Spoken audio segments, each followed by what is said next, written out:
Hi guys, this is Pooja from ZoomTV.com and today I'm here with one of the most beautiful actresses, one of the most hardworking, Katrina Kaif. Hi Katrina, welcome to ZoomTV.com. Firstly, how are you? I'm very good, thank you. How is it going? How are the promotions going? Like very rarely do people ask this because you give like so many interviews back to back. They do now. I think it is what it is. You know, every person I think struggles a little bit with the fact that it is going to be very similar questions which you are repeating, so you get a little bit of that monotony. But if you really are connected to the film and if the film is very special to you, that kind of drives you and keeps you going. Correct. Now that you said, what is that one question you don't want to answer or you're tired of answering?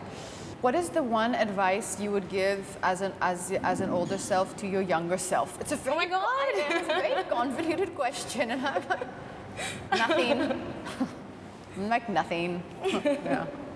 But anyway, so if you just see like your journey as an actress, like from then to now, you are being recognized more of an actress, like you're doing more performance-driven roles from zero to now Bharat. Yeah.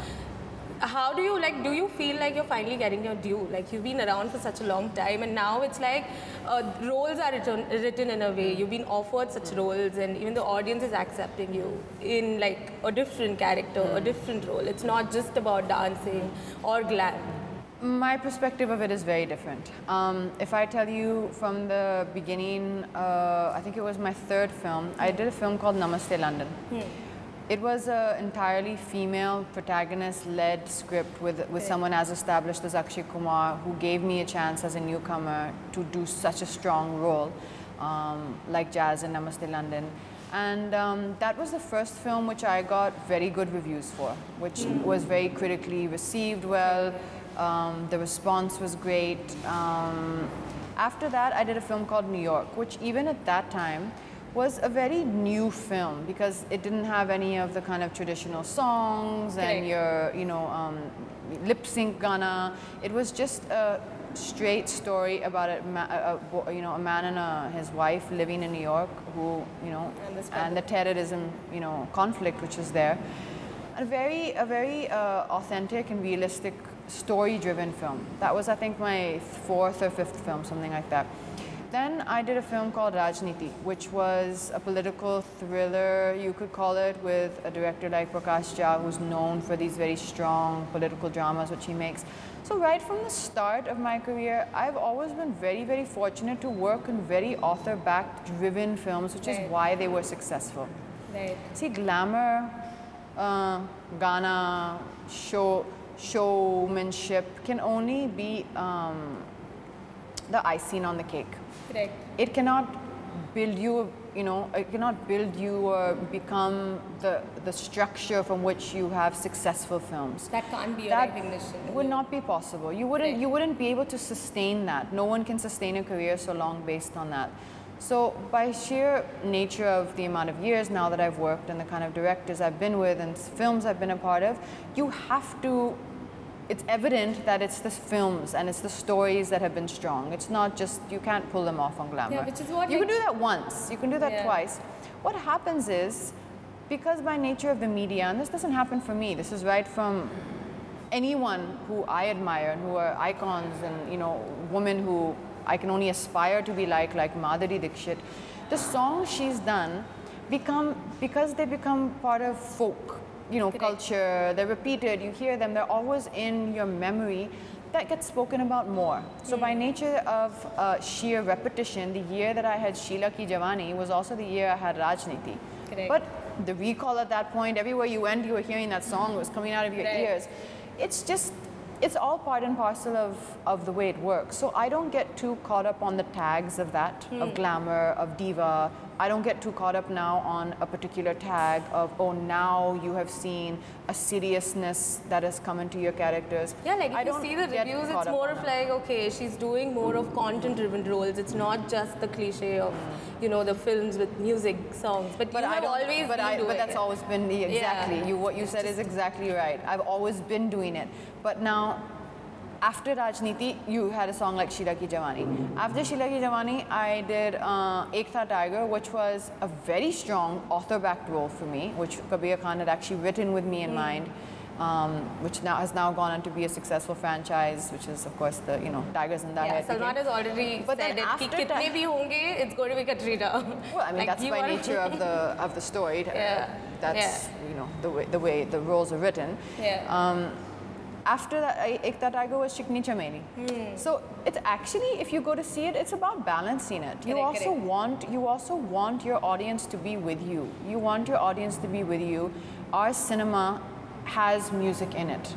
Now there's a lot of movies which are being made which don't have music or lip sync songs in the stories. And those are also films which are very appealing to me. I had no song in my section. It came as a kind of introduction to my character Babita in Zero, but there was no performance song which I had in the film, and I thoroughly enjoyed that. But I had no performance song either in New York. I had no performance song in Zindagi Na Milegi Dobara. It's all a balance, I feel, trying to hit the right balance. I think it's more of how the audience is looking at you now. Yes. The fact that now there's a little bit more talk towards you're saying the dramaticness or the performance part of the characters, for me that's only a huge added advantage, because it's giving you a certain longevity in your career. It's giving a sense of newness. It's giving a sense of growth. And to be able to try and do that when you've already when the audience is already familiar with you, that's something which I'm extremely grateful for, I think. Yeah, so Bharat came at a time when you were already on board for this dance film, Street Dancer. Yes. But then obviously you couldn't manage both the dates together. No. I was very much still planning to do Street Dancer, and the schedule actually was going to start right after Bharat got over. So it was always planned that way. It never came in the middle of it. But it just so happened that films sometimes, when they spill over, they go overboard, it became evident that there was not, I wouldn't have been able to get onto the film with the amount of prep which I wanted to. Like a dance film is a very physical film. Right. And that's especially you. for me, I have to be in, I have to feel confident and in that shape physically to get into that genre. Otherwise, I wouldn't have been comfortable. How critical are you of your performance, your films? Do you go back, watch it, and then you you could have done this I don't better? go back, because going back, now it's gone, right? I'm not going to pull the film out of the cinema and re-release it. It's gone. So, ho gaya. But what I do now is I watch it a lot more carefully, just because I'm interested. Who do you consider as the biggest critique around you? No, me. I think I'm the biggest critique of myself. Yeah, Adi Chopra also is someone who who gives a lot of feedback. Ali gives me feedback. Zoya gives me feedback. Anand Rai gives me great feedback. Anurag Kashyap also. He's also given me. He also tells me, gets into detail what he feels, what he thinks about it. You're perhaps the only actress who's working with the Khans, the superstars, back to back.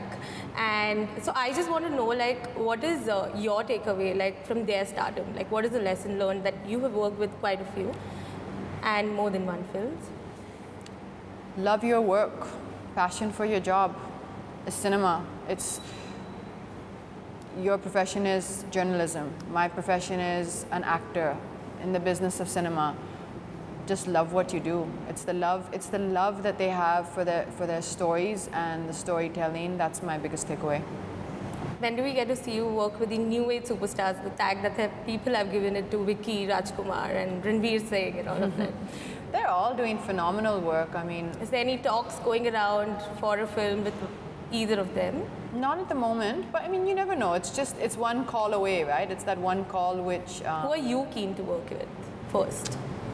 I'm keen to work in a good script. I'm keen to work in a good script and with a good director. And that's the same way it goes, honestly, for the fact that I've done films back to back with Shah Rukh, Salman and Aamir is a pure coincidence. It's just that call that comes. It's a call that comes. You like the script, you like the role, and you take it up. It's not like I've said no to a film with someone else to do that film. Correct. That film was not offered to me, or it had not come to me. Now with what I see after Bharat, my first focus is that I hope the audience have the same reaction to the film that I had to the script, the way I really loved it. And I'm very open to hearing any script. It does not matter to me who's in the film. That's not the way that I've ever chosen my films. Right from the time when I did New York with Neil, Nitin, Mukesh to whoever's in the film is not, it's not my call. It's the director's call, you know. I want to do characters that are new to me now because I feel that I've done a lot of the showmanship and the glamour and people have seen it all. Yeah, and I feel that I've done that for now. Maybe there's another time to revisit it. And where my heart is in is just kind of being in a space which will be new to me, new environment, new people, new directors, new co-stars, new characters, just, you know, new experiences. You'll always take something away from it. One role that you know you really want to take up, like you wish that maybe you saw it on screen and you wish that had it been offered to you, you could have done it better, or done it better? No, I don't think like that ever. But a role that I would have liked to do, I liked Alia's role in Gully Boy. That was a lot of fun. It looked like it'd be a lot of fun. But then Zoya writes phenomenally for women, and even today, I think what she, the way she wrote the character in Zindagi Na Milegi Dobara still is one of my. People are still hoping for part 2. I told Zoya that. I said, you really should make a part 2 of that film. Bharat is releasing on June 5th at a cinema near you. Please do make some time and go and catch it with your family or your loved ones. Thank you so much for talking with us, Katrina. Thank you. Thank you.